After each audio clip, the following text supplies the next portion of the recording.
Rural Heritage on RFD TV is brought to you by Rural Heritage Magazine, a bi-monthly magazine featuring articles about farming and logging with draft animal power, small-scale diversified family farming and homesteading, and other aspects of our rich rural heritage.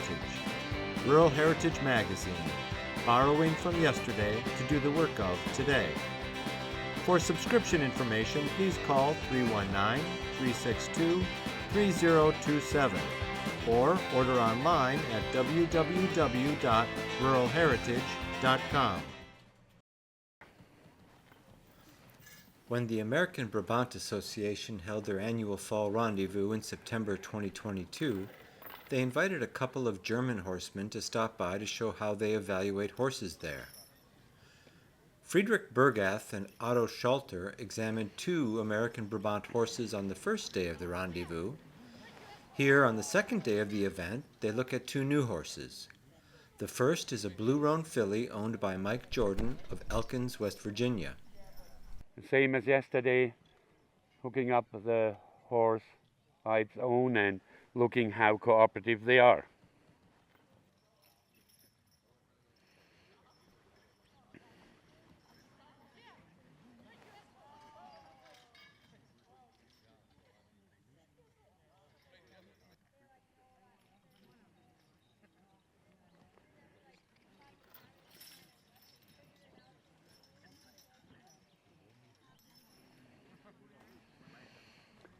And again, like we explained yesterday in the test in Germany, with a sled, with a weight, it's weighed on a scale.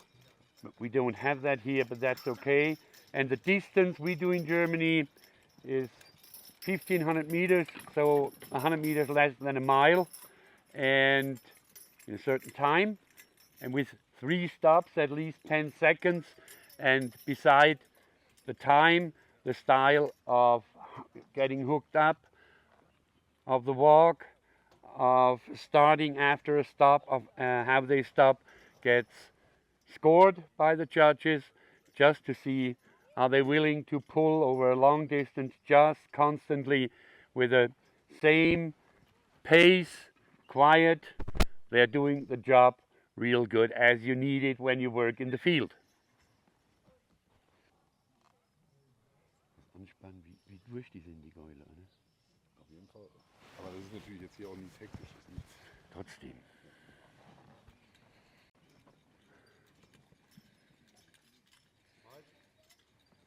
Okay, stop. About 10 seconds.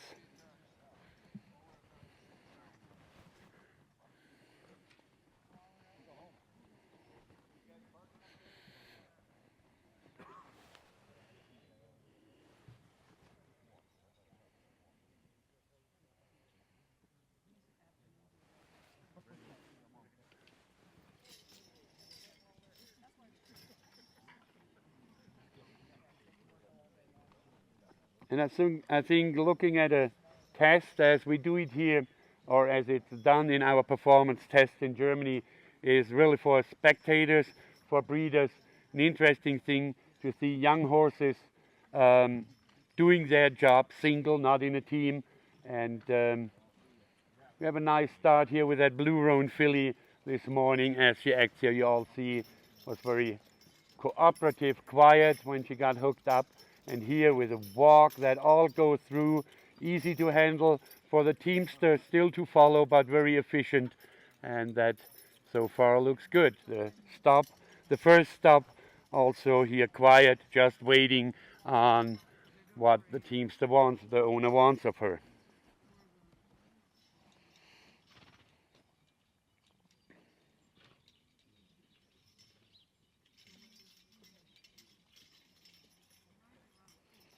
Mike, please stop once more.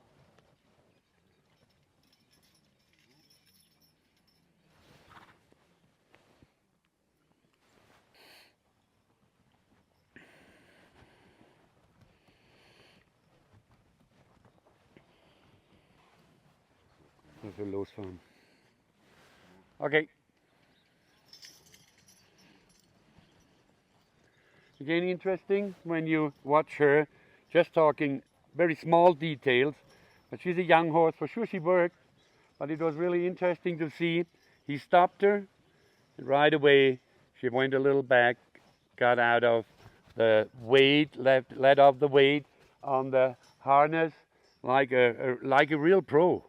And if you have the iffy ones, say these words, you can drive them 2 years and they are still nervous in harness and want to go. So that was kind of these little details, what makes it then for the longevity, I think, very feasible. And again, the stop there, very cooperative, easygoing, just waiting what Mike is asking her.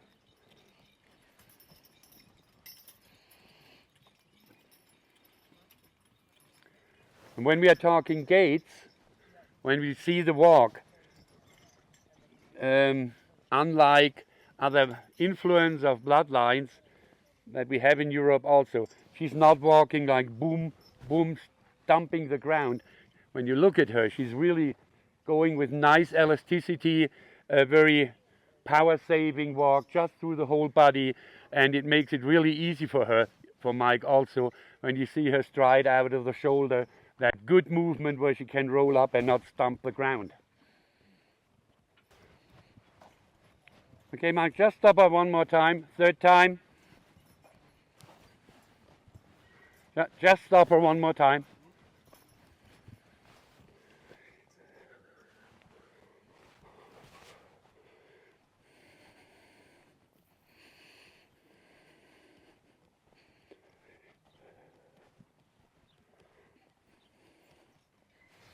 Then just drive around and we can park her there.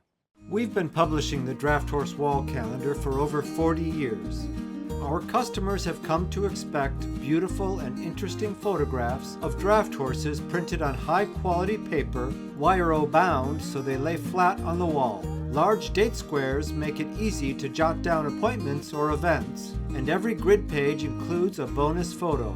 We've included photos of all the major American draft horse breeds working in the woods and farm fields, as well as performing for appreciative crowds.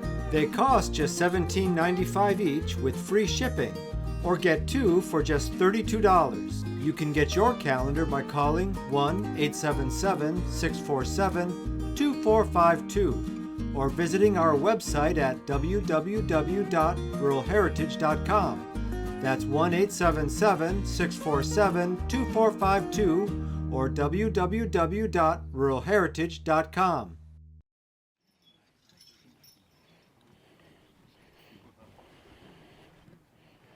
Cool. So if you have any questions, please jump in. In my opinion, and we talked to Friederich, a mare, very cooperative, this young horse, right? Friederich looks very experienced, very cooperative, with real good movement, real good manageable movement. Did you mention the 20% of the body weight? I didn't. Okay. Just to explain it again, when we have a scale, the scale is hooked between the sled and we weigh then with the tractor. On the scale, we measure 20% pull weight of the body weight of the horse. We can't do that exactly here. It sounds not a lot, but when they go a mile with 20% pulling it, it's pretty tough. They need to be willing horses, and with efficient gaits. And then, even at the third stop, they might be out of breath already, and that's the point where you look at how is the attitude of standing there, how do they start again. Okay, and now we do the, how do you call it, the serpentines then. And when Mike drove her, what I explained yesterday, I believe we will see it here, how this young mare even turns with her body and not only with her neck. We will see that now going in serpentines here through the cones with the log.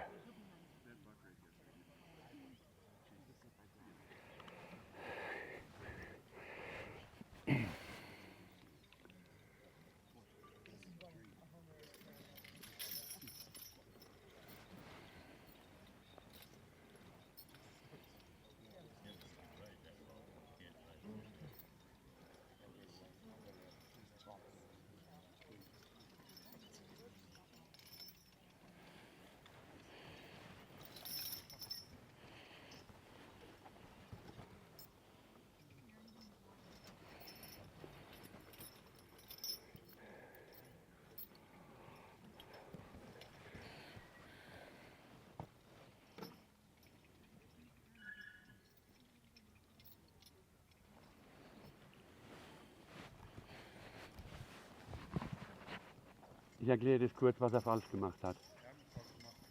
Nein, der hätte die Bögen weiterfahren müssen. Nein, ich habe ihm gesagt, er soll eng da dran. Ach so. Also, guck mal, dieses Pferd bleibt konzentriert. Dieses Ja, ja. Pferd bleibt gut bei ihm. Ja. Dieses Pferd lässt sich auf der Stelle wenden, drehen. Guck mal. Ja, das wird nicht passen. Das reicht mir aber nicht. Siehst du? Ist gut. Gutes Pferd. Das Pferd ist gut. Very cooperative here also.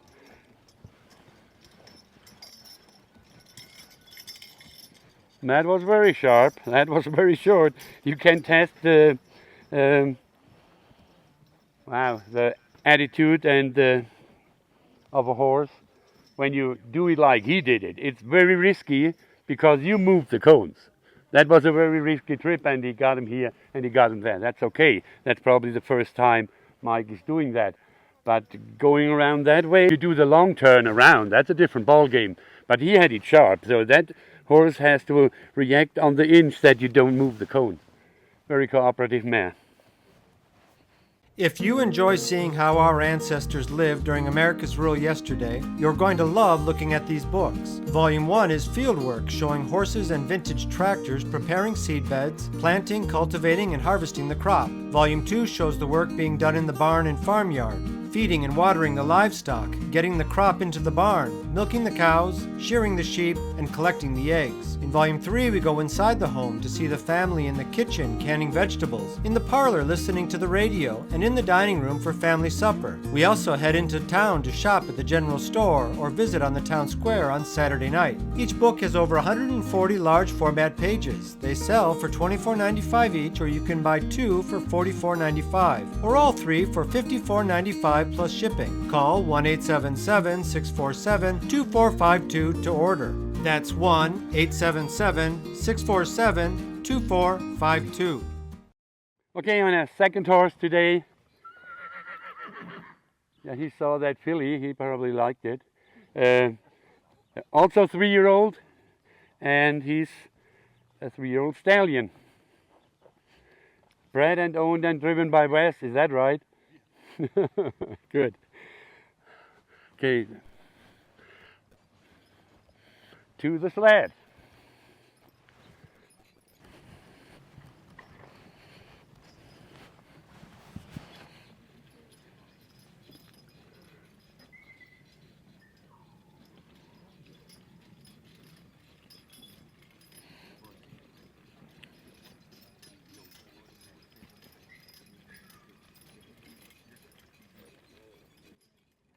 Hmm?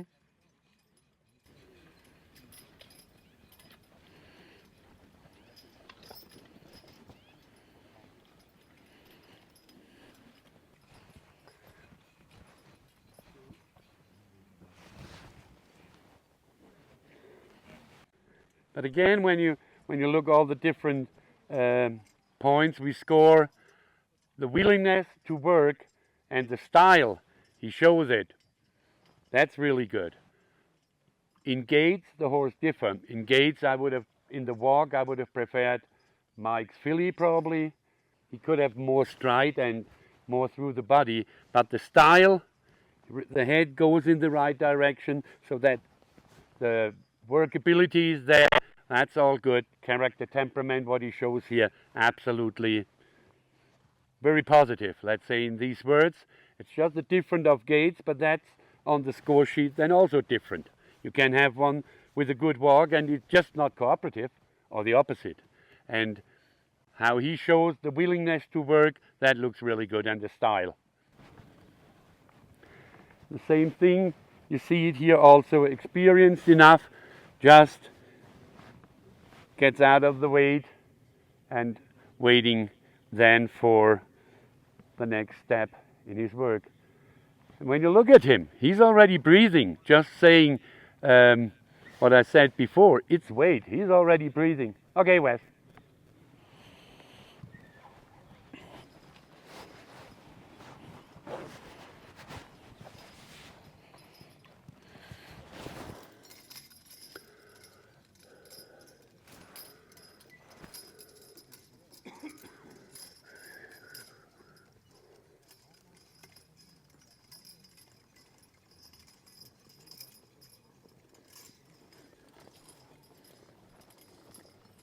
Sehr gut, das war gut.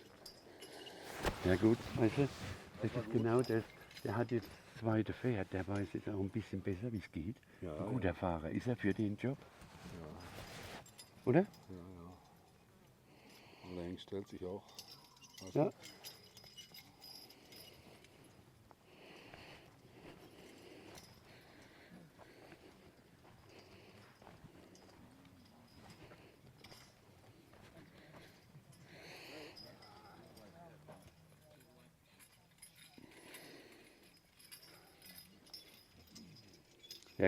Der kriegt ihn schön hin. Gut. Gut.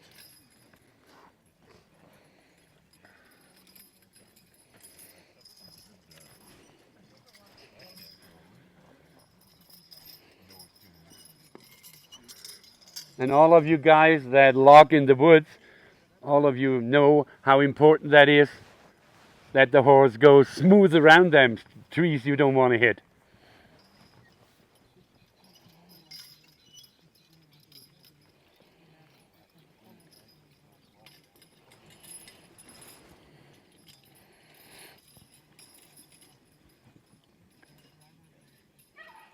Look good.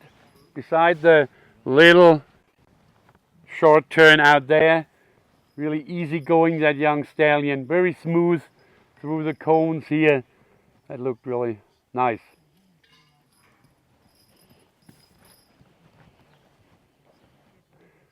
And even he was in the beginning looking when the filly left and called her one time.